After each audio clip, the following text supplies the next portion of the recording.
ask myself sometimes, is this a hero move? When you pause and ask, you're tuning into something. Yes. And I wonder, what are you using to assess, is this a hero move?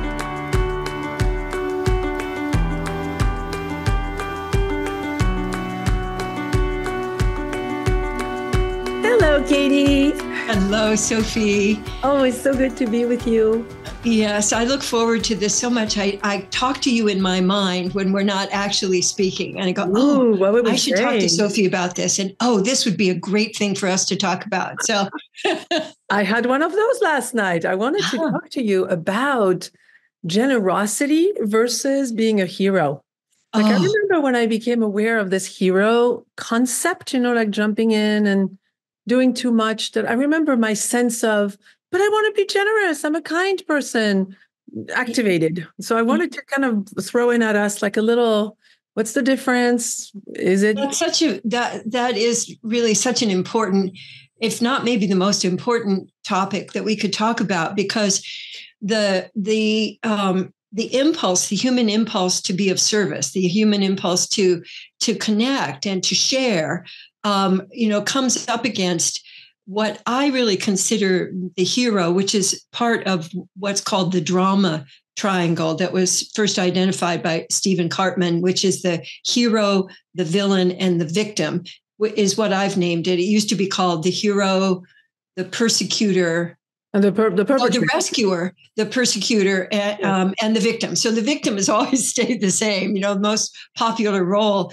But I started wondering about the hero. I was just hearing in my mind that song, I need a hero. We need, that everybody loves a hero. But the essence of the hero is that they help without being asked. Mm.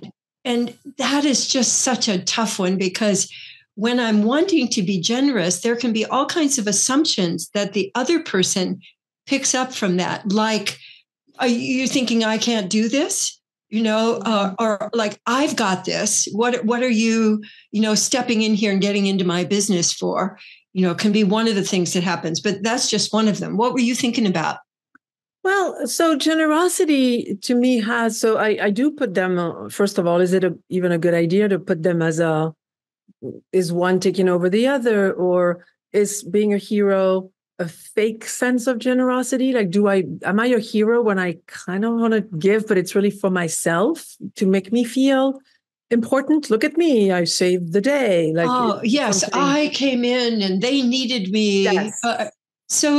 With that one, I think it's very nuanced. And this is something that I've been exploring literally for years, and mostly from the kinds of experiences that I have, what I see other people doing, that I go, hey, that looks like you're kind of taking over. Yeah. And so one of the assumptions I think it's really important to question in myself is, what's my motivation here? Yeah.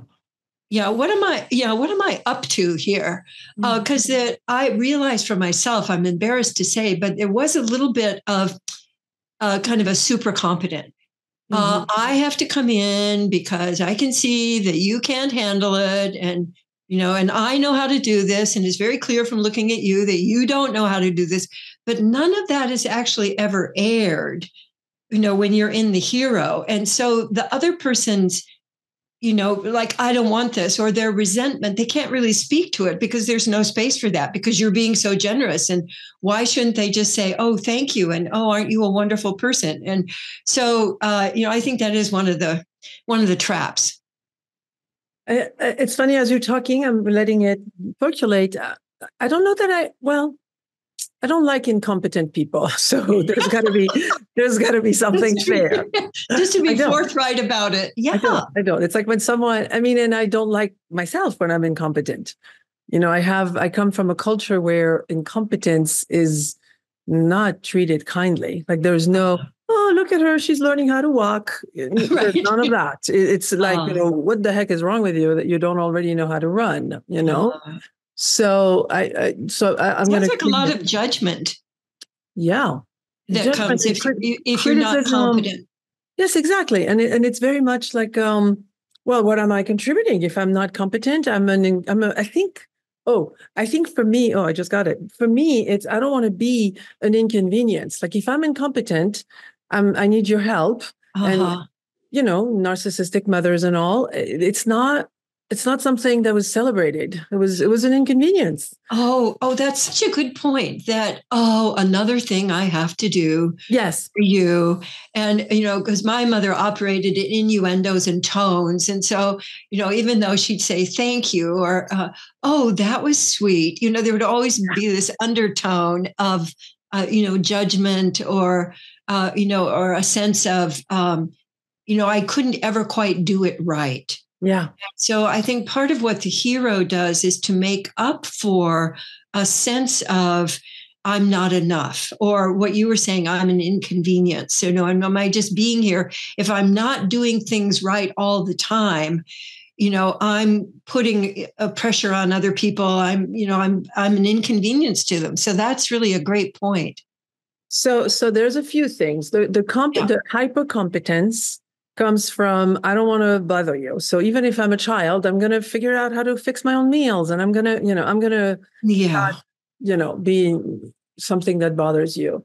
Then there is like I felt good when I was generous younger, and I know that it wasn't generosity now because I know the difference. But at the time, it would be Yeah. like, oh, your jacket looks so good. Oh, please take my jacket. Like, forget that it's Oh, my absolute favorite jacket. And that can be generosity.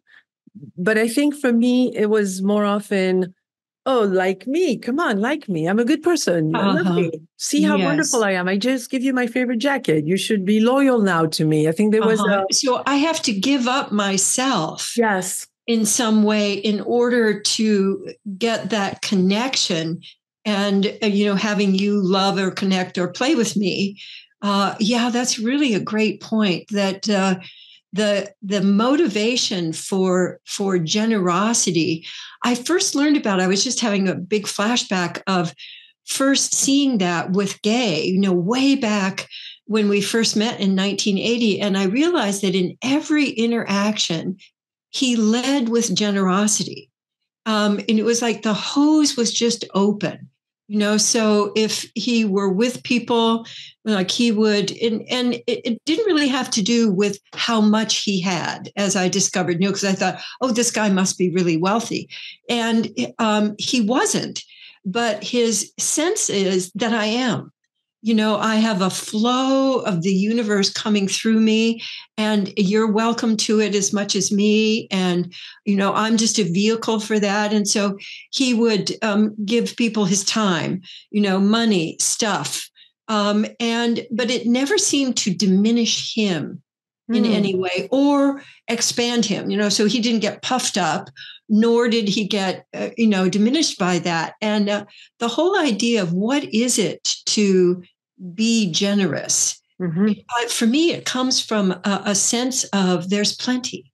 Hmm. Whereas most of us, I think, are raised with scarcity. Hmm. There's not enough, and certainly there's not enough love, there's not enough attention, and often there's not enough money at certain times, or maybe, overall. So that sense of I've got to hold on to what I've got, and I'm not going to share it with anybody is I think very pervasive with the life is hard, and you have to kind of get what you can and hold on to what you got. And, other people are there to compete with you. So it was just such a completely different mindset for me to see someone saying, well, there's plenty. And the more I give, the more there is to give, and I had read that, back when I was, being raised as a Presbyterian, and we were, learning some of those principles in the Bible. I went, how does that work? The whole loaves and the fishes thing. How does that actually work?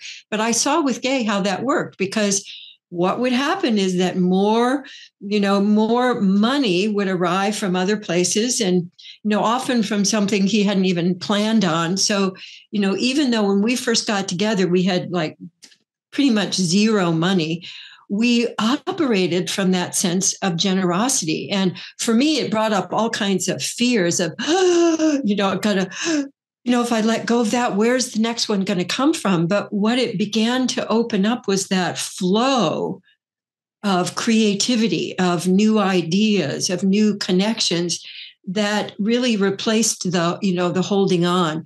But I think for many people, the hero is maybe it's a payback for that sense of, I really don't want to give this, but I think I should.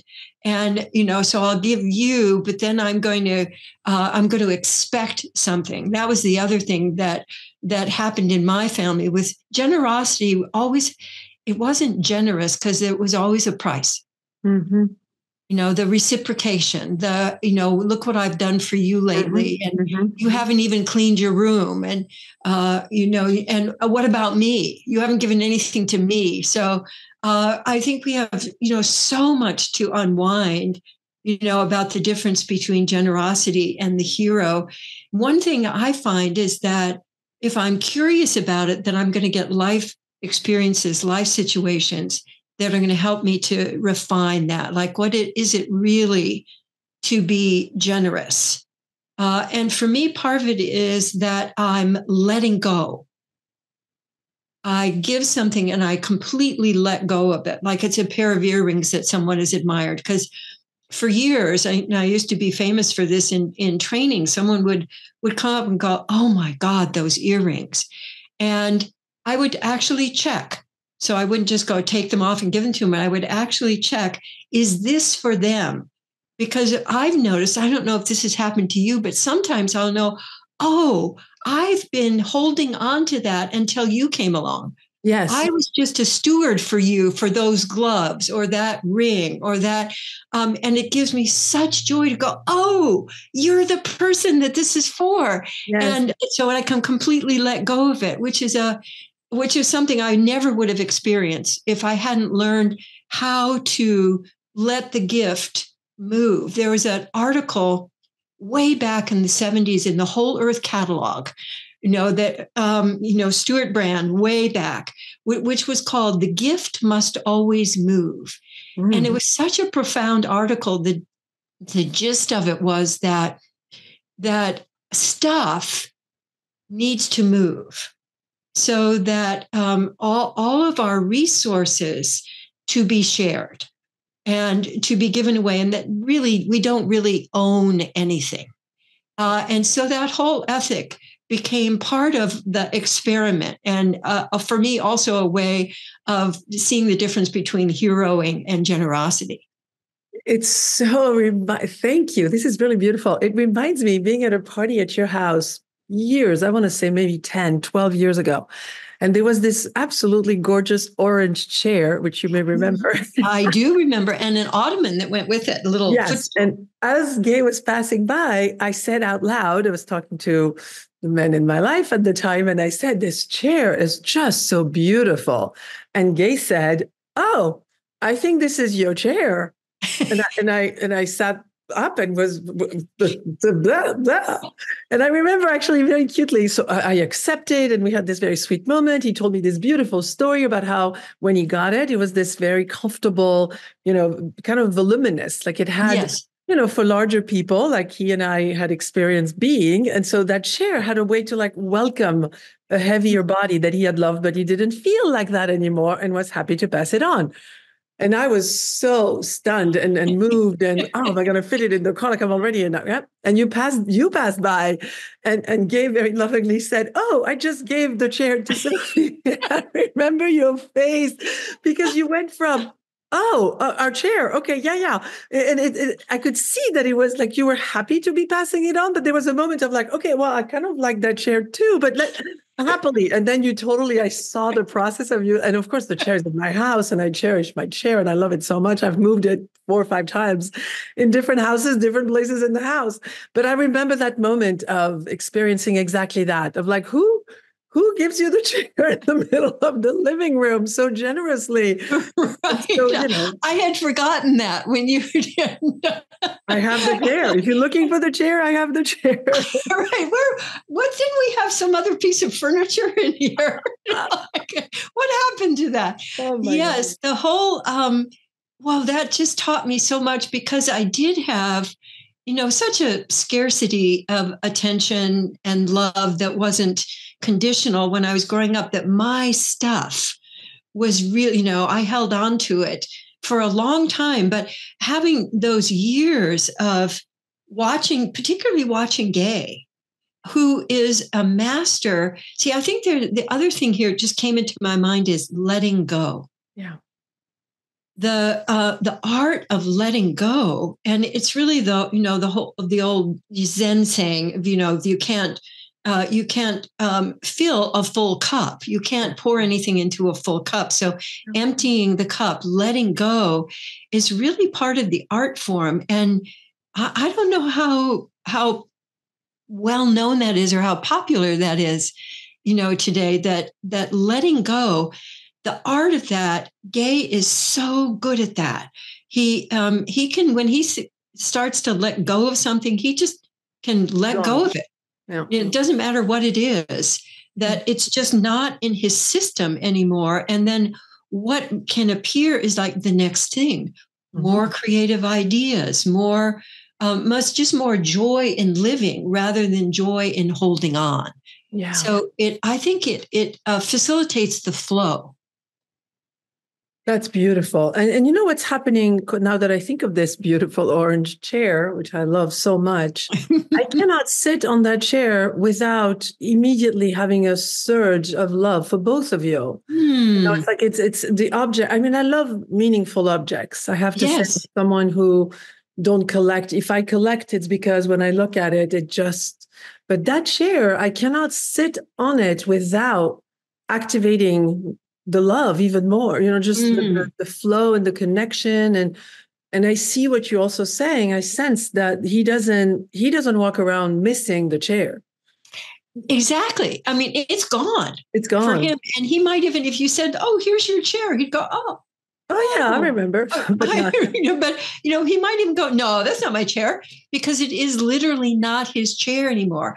So the whole idea too of the hero.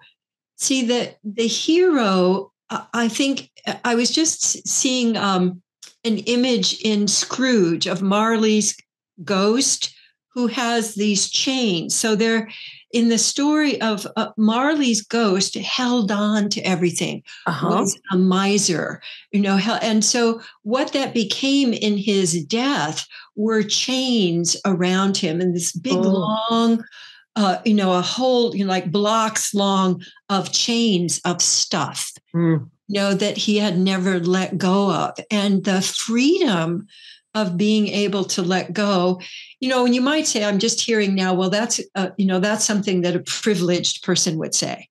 And, and that may be true. And when Gay and I got together, we literally had, I had I had $327 in a Mustang that leaked oil, and Gay had just had his American Express card repossessed. That was the amount of our stuff. That was our stuff. And so in the middle of that, to jump into, well, we can just, live from generosity and let the flow take us. And, that was it was a huge shakeup for me. And I had lots of, what if I let go of this and then I don't have it and we can't, what are we going to eat? I mean, so, my sense is that for each of us, the idea here is, with other people especially, are they capable? Are they resourceful? Do I see them as resourceful? Now, they may not have resources right now, but are they resourceful? Like they can generate. And generosity comes from generate. Yeah. So if I'm generous, I'm literally generating. And then I become the producer rather than the consumer. And but my experience is that takes both a commitment, curiosity, and then practice. What would be a good practice what would you imagine to be small steps towards that? Well, I'm imagining that in all of our interactions, there, sometime during the day, there's an opportunity to be generous. Whether it's, like being at the grocery store, like we have a guitar player who had come, is out in front of our grocery store and playing. And I came out gosh, it was a couple of weeks ago, 2 or 3 weeks ago, and he was out there playing. And I just felt, it was this impulse that came from inside of like, I want to really give him, I want to really contribute to him. He's out here in the dark and he's playing for people. And I don't know what his circumstances are, but the impulse was just to give. Mm-hmm. And so I gave him a $50 bill. Mm-hmm. He was blown out. Yeah, that made his day, I'm sure. Yeah, it made his year, really. Yeah, and so we exchanged. I asked him what his name was, and he said his name was Billy, who is and my older brother, who's no longer here, is Bill. Oh. So there were these wonderful, kind of connections of wanting to sort, but I just totally.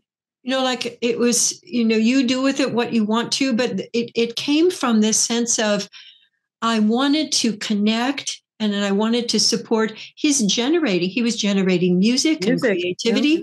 Yeah. And I felt the impulse from that. And it didn't have any, oh, poor you in it. Mm-hmm. So I think the other thing that we need to check with hero, is there any poor you in there? Because that is then making the other person less than. Yes.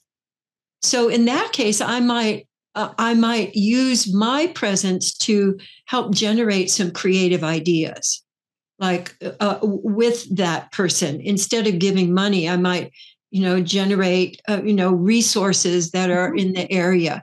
But I think we'll each get opportunities to notice if there's an impulse to let go of something, or that sense of mine. Mine, mm-hmm. Like Gollum in The Lord of the Rings, my precious that I can't let go of. Yeah, that's it. Oh, yeah. I wonder if, as you're talking, I was also sitting with, I think I ask myself sometimes, is this a hero move?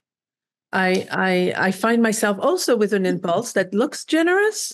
Uh-huh. But when I have the kind of the pause, let's call it a pause. Yes. And I ask, sometimes the answer is yes, this is a hero move. And how do you, when you pause and ask, you're tuning into something. Yes. And I wonder, what are you using to assess, is this a hero move? Which is such a great question. I probably would trust that the slowing down has tapped me into a more wisdom, a deeper wisdom, that's not covered with, oh, I want them to like me. Like that's more of an ego.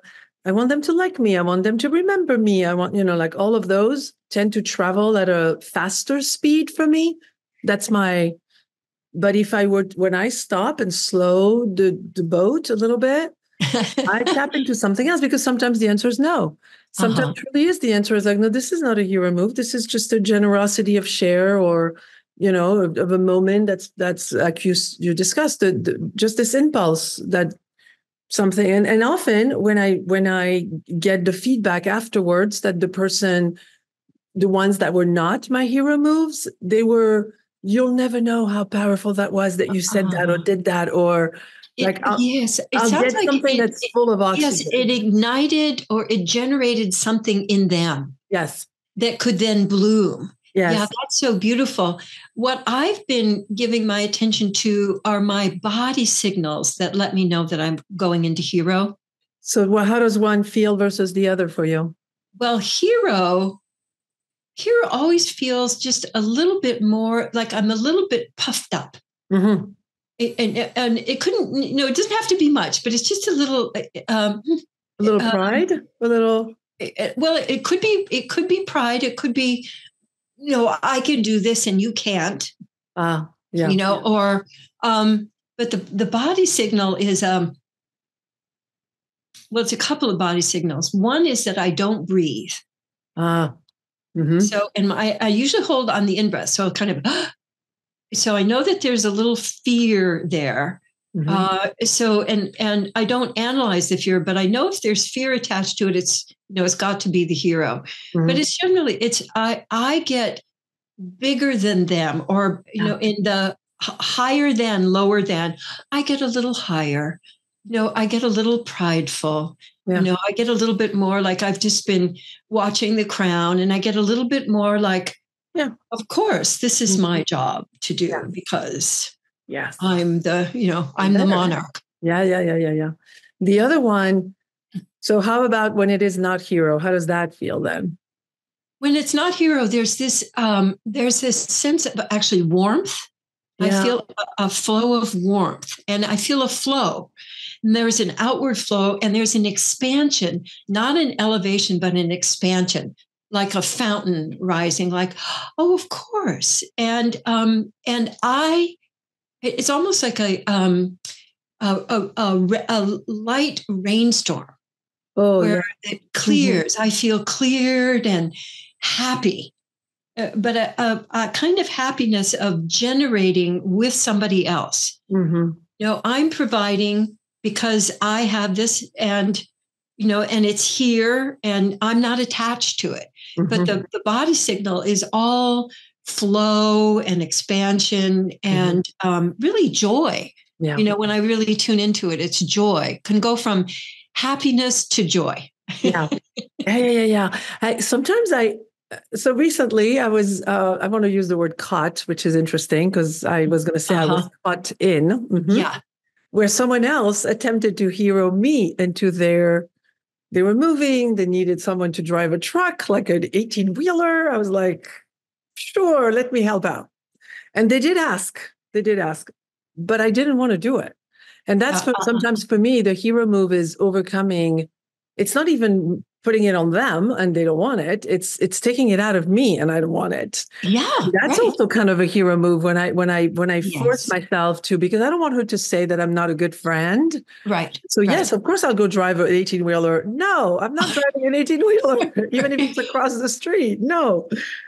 So So what you're pointing to there, I think, is you didn't listen to your inner yes yes, and your inner no. yes. So the yes, uh, if I'm not getting a clear, well, the yes actually would precede that whole flow, in a sense of expansion. Yes, But yes. when I've also gotten much better, which is actually much harder for the hero to say no. Yes, to not play into the other one needing the thing.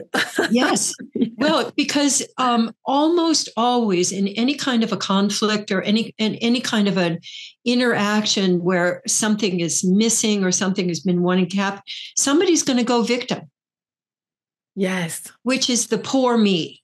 Yes. Poor me. Things have been so awful. I don't have any resources. I'm never going to have any resources. Everybody else does better than me. And that can be a whole state of being. Yes. And so if you respond to that by, well, of course, let me help you, then you're in the tribe. You play into the thing. Yeah. Absolutely play into the thing. And I would argue that in the past, I really don't do it as much anymore because I did call her back and I said, I'm not going to do the 18-wheeler. Oh, I God, I'm I so got glad. a little bit excited because I do love to help, but no. And I was very loving and I was like, no is a full sentence. I don't even need to explain. If you don't understand why I don't want to drive an 18-wheeler, then it's kind of on you a little bit. I have to fight for that. So I did. I would say that the times that I wouldn't have backed up and I would have done it. Something happens. I mean, whether it's like resentment or I'm on my way Mhm. there and I'm like upset. And so I drive a little bit, like in this case, it really was driving, but even if it was go build furniture, something would have happened on my way there. I find that Yes. it doesn't go unpunished. I mean, quotation mark, because I don't consider it punishment necessarily, but it's not a free, like I overcame myself in a way that's Yeah. not healthy for me. Right. And what I'm hearing is that you've robbed yourself of the joy Mm-hmm. of being generous because you overrode what you really Yes, wanted to do. So yes, heroes never say no.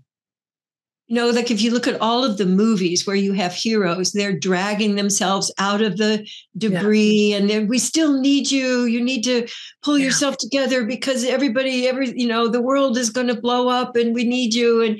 And my sense is that it robs people of finding their own agency, yeah, their own resourcefulness. And if I'm a source of affirming your own, not your own hero, but your own inherent capability. And if you don't know, you can learn. Mm-hmm. And you can also learn what your own inner yes and no are. And you can build your own sense of this is what I want. And these are the steps to get there, and I might need some assistance in that, but I'm in charge. Mm-hmm. I'm in charge of my own life. And victims are never in charge of their own lives. And it's always everybody else's fault. Yes. It goes wrong. So the hero, you may notice that the hero doesn't always get celebrated. Yeah. Heroes, can get blamed. Well, what have you given us lately? Yes. How come you didn't hear? Wait, do you think the culture of these, not to quote them, but the superhero movies, do you think that's created an image of superheroes in this case, like not only heroes, but superheroes, the ones where you can just even give your life to the cause and all? Yes. Do you think those movies have made us almost admire this behavior, which is let me just lift this bus to the risk of, losing my own arm and right. Like, yeah, I actually do. I think that we're living in a state of not actually dealing with what's right in front of us. Here's what I can do with what's right here, but trying to jump into some superhero world where where we're going to get these capabilities that are going to actually transcend physical, transcend the physical world. And we're inundated with them now. I think we may be starting to come to the end of the superhero trend at this point. But, people have used that. Like, what are your superhero traits? What's your super, rather than, when you tune in and to what you really want and what you're willing to do here, what comes to you in a real sense rather than in expanding yourself, that puffed up, which almost always leads to some sort of a disaster when you're, for one person or the other. And I think what is possible if we move into it is I'm a whole person and you're a whole person. And if I recognize your wholeness, then I can support you by reflecting back to you the qualities in you that are really magnificent. By appreciating you, like, for example, your ability to listen to what I'm saying and process it and think of other things at the same time. That's a wonderful skill, and I can see it's very easy for you. And so that's a skill that then can be built. It's like when you're building a fire, that's the kindling. When you give your attention to that, like blowing on the fire, that really ignites the natural skill and allows it to grow rather than trying to be like something else that's not really human. And I think it's part of our fantasy now with IT, with artificial intelligence and all of our technology, that we are really becoming less human in a lot of ways that are leaving us incapable of developing our own agency, our own ability to be skillful in the world. Wow. Well, it's a light subject. We can just it's beautiful because that you opened up which I think we should do a whole conversation about this actually in the near future. What I'm left with in a good way is I don't do resolutions. I don't like resolutions. I do think that they often end up being a place of beating myself up of sorts, and I'm missing something of sorts. But I do like intentions. I do like. So I'd like to put my attention and my focus on rekindling this question. Like, am I being a hero? Is this an act of generating generosity, or is this an act of taking it over because I don't really truly think you, the other person is not as competent, or that I can feel superior because I'm the monarch, as we were discussing. Yeah, well, that's a big question. And I think it takes a lot of courage to go, oh, I was really I really don't. Oh, I feel embarrassed to say this, but I actually didn't think that you could handle this. Yeah. Yeah. Duh. And Yeah. then, and then handling the feelings and how the other person is reacting, and do they still even want to have you in their lives, and all of those of being authentic. But my sense is that being real and being authentic is what will help to release the hero. Yeah. A little bit at a time. And I've been doing this for years, literally looking at, wait a minute, was that a hero move? Like I used to with our classes. I think that being real is and being willing to say, oh, I just realized that I kind of took over there. And I wonder, what do you really want? So that's the other question that we don't ask. We assume that we know what the other person wants. And so if I can say, oh, I just got over here and I took over, but let me just back off a minute and ask, what is it that you would really like here? Yeah, which is interesting because then you're inviting the other person to be more authentic. You be more authentic, and the conversation leads the other person to be like, yeah, you're right. Like, what do I actually want here? And it invokes more authenticity for both sides. And also collaboration rather than one person taking over. Yeah, that's beautiful. Well, I like in closing, I would love to, I love the way you just said that. Like, do you have other formulation, almost like what language can one use to backtrack from having said yes to a no that they really would have said no if they had been a little more in touch? Well, I would do just what you did, was to go, I jumped in. Yeah. I jumped into the hero because, that's the thing that, I've really been looking at lately. And I realized when I really tuned in, it's like, oh, I really don't want to. It's so difficult for us to say to other people, I really don't want to. Yeah. Or no.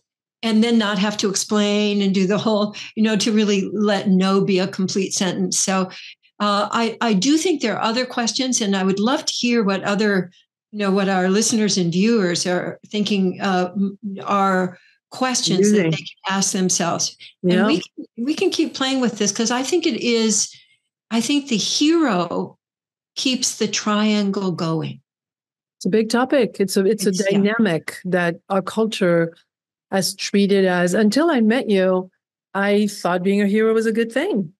I really did. I did not see the leak of energy it caused and the complexity it added to relationships. I really didn't. I thought it was a good thing to help others that way.